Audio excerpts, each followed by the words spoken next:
Okay, there we are at 7 o'clock. So thank you everyone for being here tonight. This is the student workshop session for using Zoom. And I applaud you. You're already using Zoom because here we are tonight having our meeting with it. But we're so glad you're here. And we want to show you a few things in Zoom that we think it might be handy for you as the semester progresses and your faculty members or your professors keep using Zoom.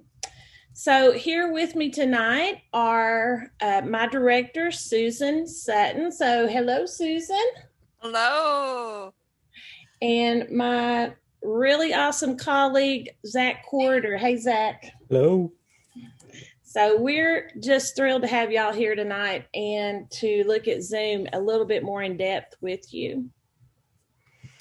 Zach and Susan will both be watching the chat window for me tonight. So if you have a question and you don't, if you're a little bit like me and you probably wouldn't speak up and interrupt somebody, feel free to put it in the chat window, or I don't mind at all if you want to interrupt me, so that's just fine too. So however you're comfortable asking questions, feel free to do that. All right, so I'm going to change my share window. And here we are in the user version of Zoom. So this screen should look very similar to your screen with the controls at the bottom. So I just wanted to talk about those controls for just a minute. To the very far left, you see the audio and the video. Now, if you notice my audio setting there, it is indicating to me that I haven't joined with audio.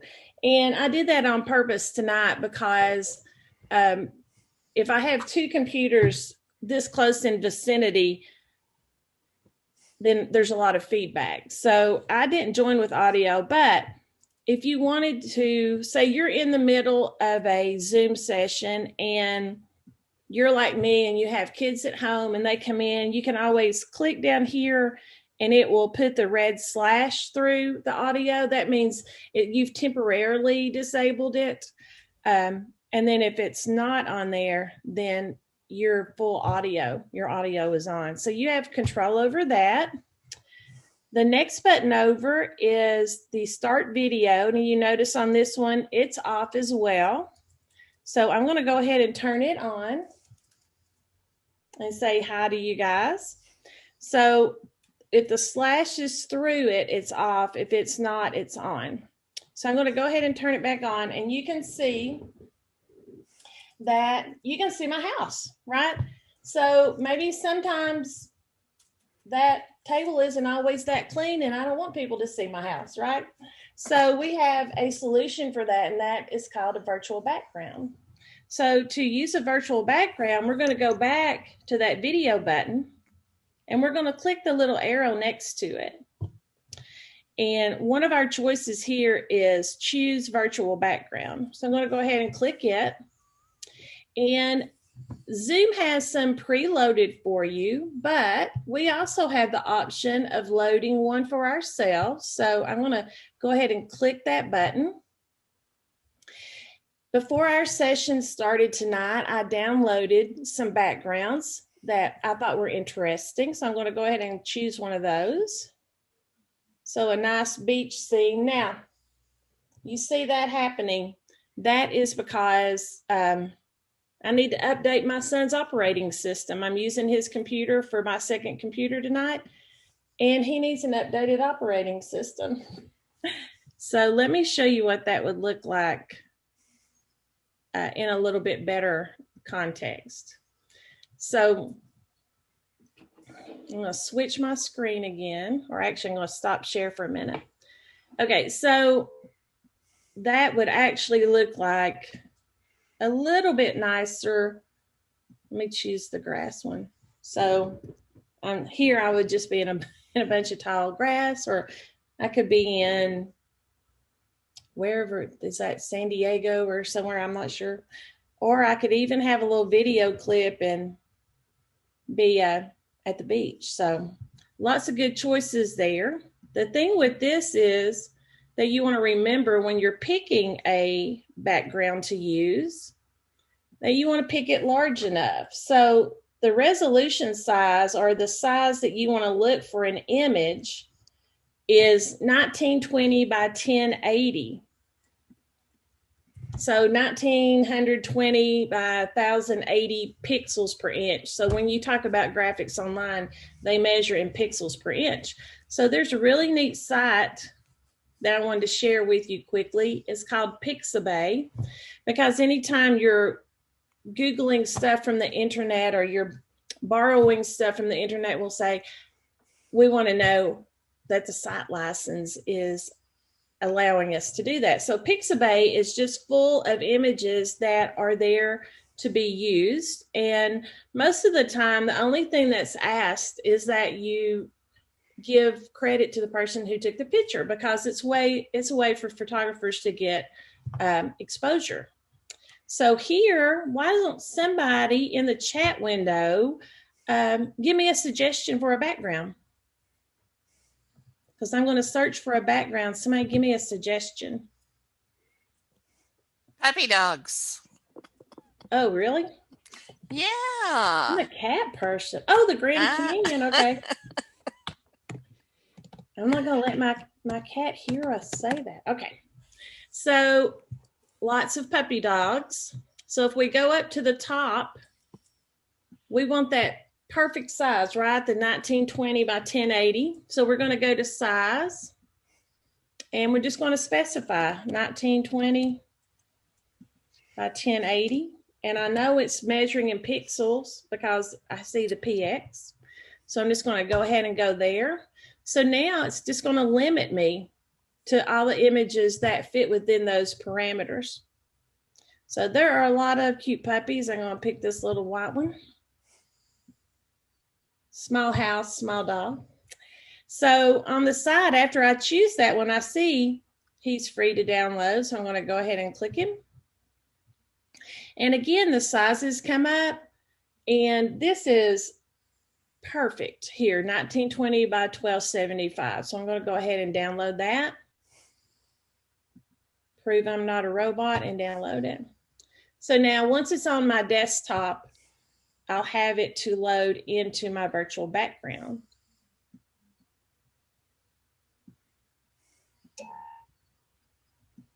And now let's just see what that will look like.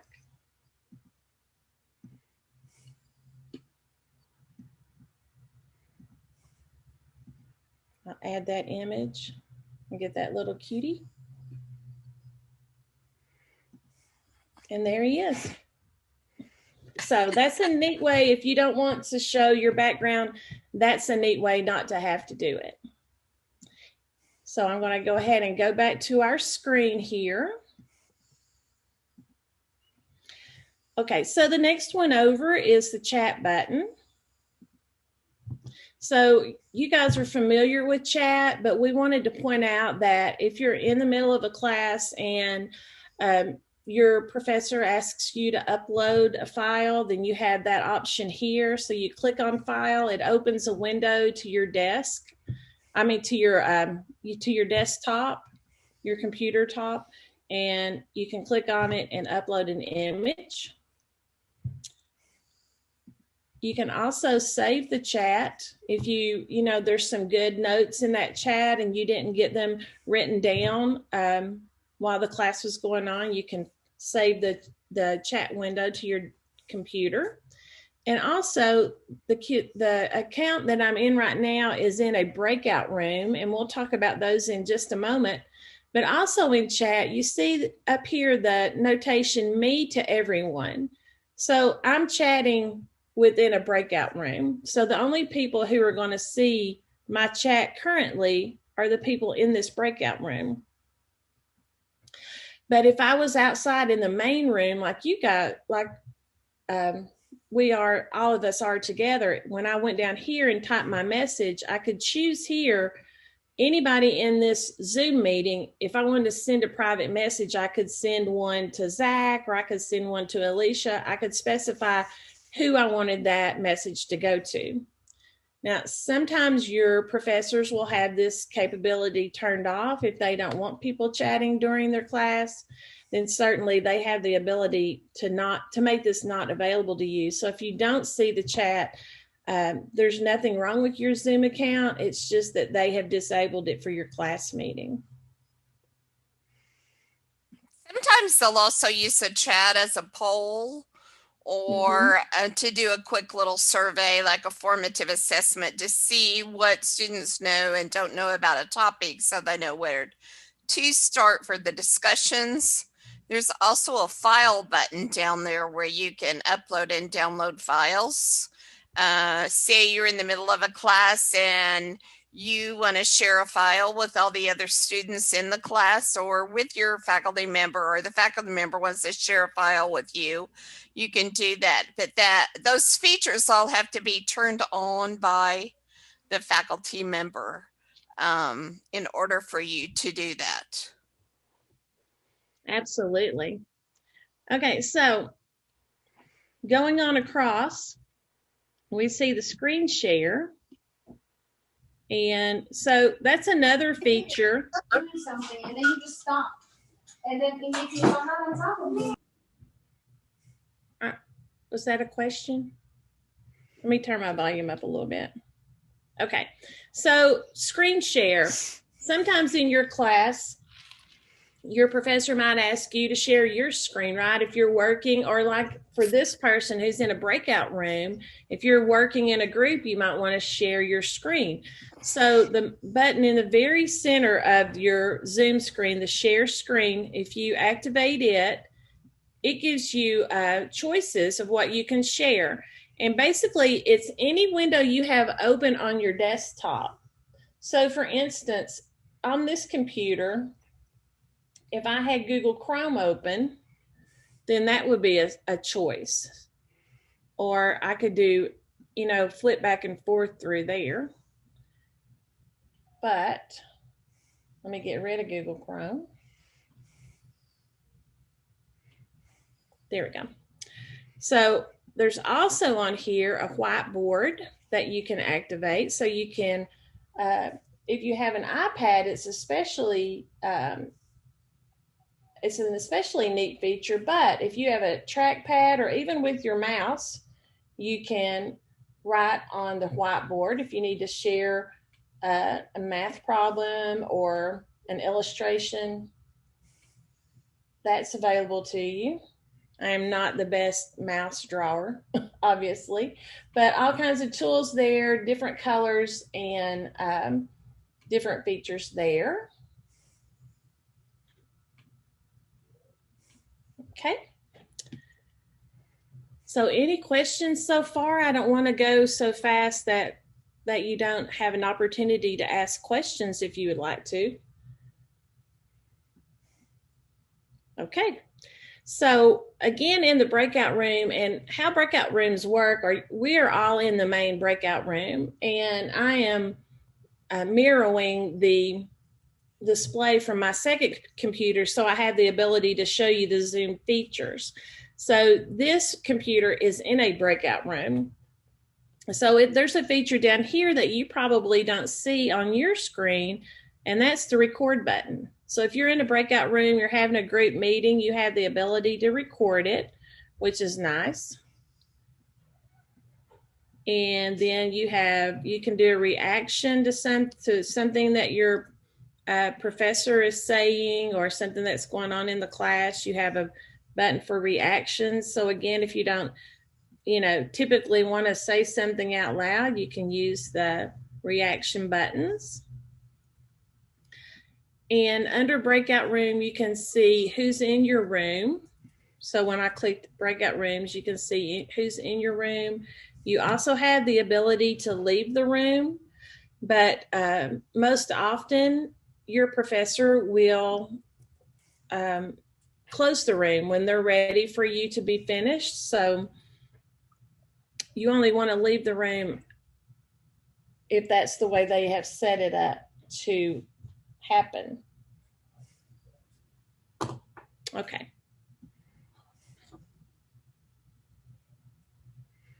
So I have zoomed right through that to not to use that as fun, but I have.